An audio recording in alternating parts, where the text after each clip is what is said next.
Hello friends, সবাইকে নতুন বছরের শুভেচ্ছা। আমি সবসময় চেষ্টা করি প্রতিটা কন্টেন্টই সর্বোচ্চ তথ্যবহুল করার। কথা দিচ্ছি, ভিডিও দেখে হতাশ হবেন না।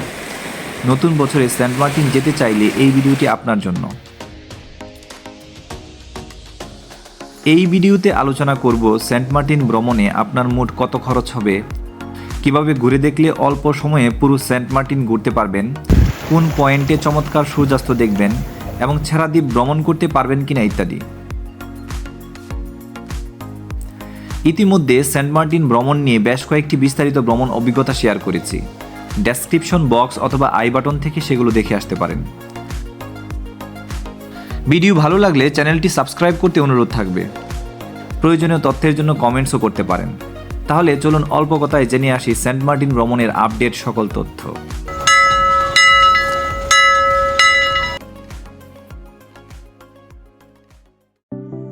বর্তমানে সেন্ট মার্টিন ভ্রমণ বেশ জটিল ও ব্যয়বহুল। দুইজনের একটি টিমে 2 দিন ও 1 রাতের জন্য সেন্ট মার্টিন ভ্রমণে সর্বনিম্ন খরচ হবে জন প্রতি 6 থেকে 6,500 হাজার টাকা। চলুন বিস্তারিত জেনে নেই এবং খরচ কমানোর কিছু টিপস জেনে আসি।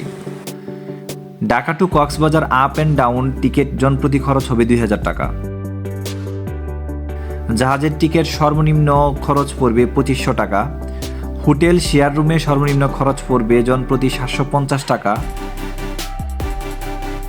এবং 2 দিনে মোট 6 বেলা খাবারে জন প্রতি সর্বনিম্ন খরচ পড়বে 750 থেকে 800 টাকা এবং অন্যান্য খরচে আমরা 200 টাকা ধরেছি।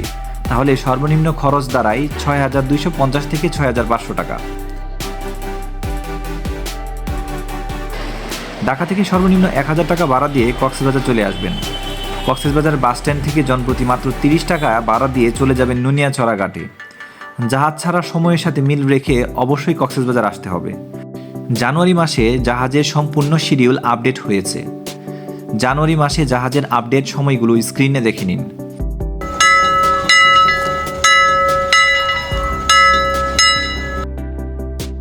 জানুয়ারির 15 থেকে 20 তারিখের জাহাজগুলো সকাল 10টায় কক্সবাজার থেকে ছেড়ে যাবে। এই সময়টাই সেন্ট মার্টিন ভ্রমণে রিল্যাক্সে যেতে পারবেন। তাছাড়াও ঢাকা থেকে কিভাবে বাসে কক্সবাজার যাবেন এবং জাহাজের টিকিট কাটবেন এই সংক্রান্ত ভিডিও আই বাটন থেকে দেখে আসতে পারেন। যাই হোক, আপনারা চাইলে খরচ আরও কমাতে পারেন। চলুন জেনে আসি। এই ক্ষেত্রে ট্রেনে ঢাকা থেকে প্রথমে চট্টগ্রাম যেতে হবে। চট্টলা অথবা সুবর্ণা এক্সপ্রেস ট্রেনটি বেছে নেবেন। সুবন চেয়ারে ভাড়া পড়বে চট্টলায় জনপ্রতি 405 টাকা এবং সুবর্ণায় 450 টাকা। চট্টগ্রাম পৌঁছে যাবেন রাত 9টা থেকে 10টার মধ্যে। এটি একটি নিরাপদ ও আরামদায়ক জার্নিও হবে, তবে কিছুটা জটিলতারও সৃষ্টি হতে পারে। রাতে হালকা খাবার খেয়ে নাইট কোচের মাত্র 300 টাকা ভাড়া দিয়ে রওনা দিবেন কক্সবাজারের উদ্দেশ্যে। এই ক্ষেত্রে আপনারা চেষ্টা করবেন চট্টগ্রাম থেকে সর্বশেষ যে বাসটি কক্সবাজারের উদ্দেশ্যে যায় সেটিতে চড়তে। তাহলে খুব ভোরেই আপনারা কক্সবাজার পৌঁছে যাবেন। কক্সবাজার পৌঁছে সকালে নাস্তা শেষে নুনিয়াছড়া থেকে জাহাজে উঠতে হবে। আবারও বলছি, জাহাজ ছাড়ার সময় পরিবর্তন হয়েছে, সেটি মাথায় রাখবেন। মনে রাখতে হবে, টেকনাফ থেকে জাহাজগুলো যখন সেন্ট মার্টিন যেত তখন সময় লাগতো মাত্র 3 থেকে 3.5 ঘন্টা। তবে এই ক্ষেত্রে কক্সবাজার থেকে সেন্ট মার্টিনগামী জাহাজগুলো সময় লাগছে ন্যূনতম 6 থেকে 6.5 ঘন্টা। যাই হোক, আপনারা যদি ট্রেনে ঢাকা থেকে চট্টগ্রাম যান এবং চট্টগ্রাম থেকে কক্সবাজার বাসে যান তাহলে জনপ্রতি মাত্র 700 টাকায় আপনি কক্সবাজার পৌঁছাতে পারবেন। এই ক্ষেত্রে জনপ্রতি প্রায় যাওয়া আসায় 600 থেকে 1,000 টাকা আপনাদের সেভ হবে। এখন চলুন সূর্যাস্ত কখন এবং কোন দিকে দেখবেন সেটি জেনে আসি। সেন্ট মার্টিনের সবচেয়ে বড় আকর্ষণ হলো সূর্যাস্ত দেখা। 1 রাতের এবং 2 দিনের ট্রিপ হলে আপনারা যেদিন সেন্ট মার্টিন যাবেন সেদিনই সূর্যাস্ত দেখে নেবেন, কারণ পরদিন বিকেল 3টা বা 5টার পূর্বেই সেন্ট মার্টিন থেকে জাহাজগুলো ছেড়ে আসবে। সেন্ট মার্টিনের সূর্যাস্ত একটি অপূর্ব ও মোহনীয় দৃশ্য, যা প্রকৃতিপ্রেমীদের মন কেড়ে নেয়। সাগরের উপর সূর্যের রঙিন আলোর খেলা একটি অসাধারণ অভিজ্ঞতা সৃষ্টি করে। আকাশে লাল, কমলা এবং সোনালী আভা একে একে মিশে গিয়ে একটি রঙিন ক্যানভাস তৈরি করে।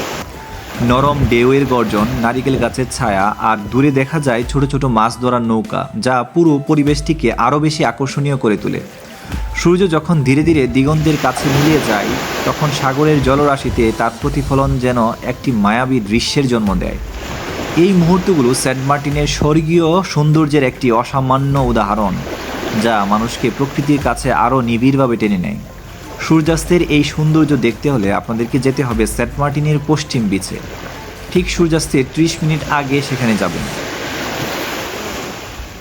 যাই হোক, একটু বুদ্ধি খাটালে খুব সহজেই সম্পূর্ণ সেন্ট মার্টিন একদিনে ঘুরে দেখতে পারবেন।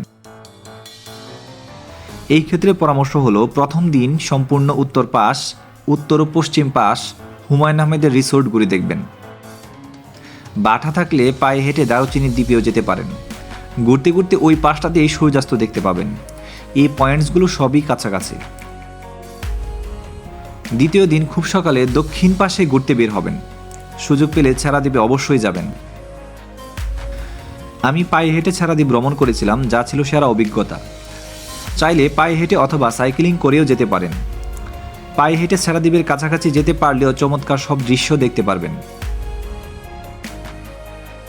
তবে এই ক্ষেত্রে মনে রাখতে হবে, যখন বাটা থাকবে তখনই কেবল আপনি ছাড়াদ্বীপ পায়ে হেঁটে যেতে পারবেন বা সাইক্লিং করে যেতে পারবেন। আই বাটন থেকে পায়ে হেঁটে কীভাবে আমি ছাড়াদ্বীপ ভ্রমণ করেছিলাম সেই সংক্রান্ত একটি ভিডিও দেখে আসতে পারেন।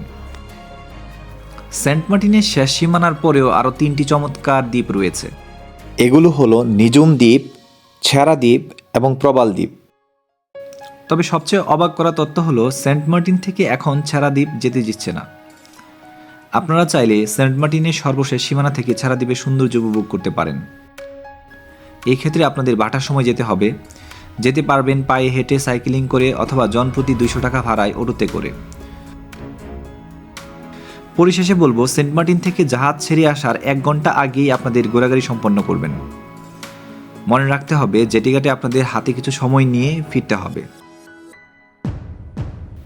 আজকে এই পর্যন্তই। ভিডিওটি কেমন লাগলো অবশ্যই কমেন্টে জানাবেন। তাছাড়াও প্রয়োজনীয় তথ্যের জন্য কমেন্টস করতে পারেন। আপনাদের ভ্রমণযাত্রা সুন্দর ও শুভ হোক। ধন্যবাদ সবাইকে। ভালো থাকুন। দেখা হচ্ছে পরবর্তী কোনো ভিডিওতে। ভালো লাগলে চ্যানেলটি সাবস্ক্রাইব করবেন। আল্লাহ হাফেজ।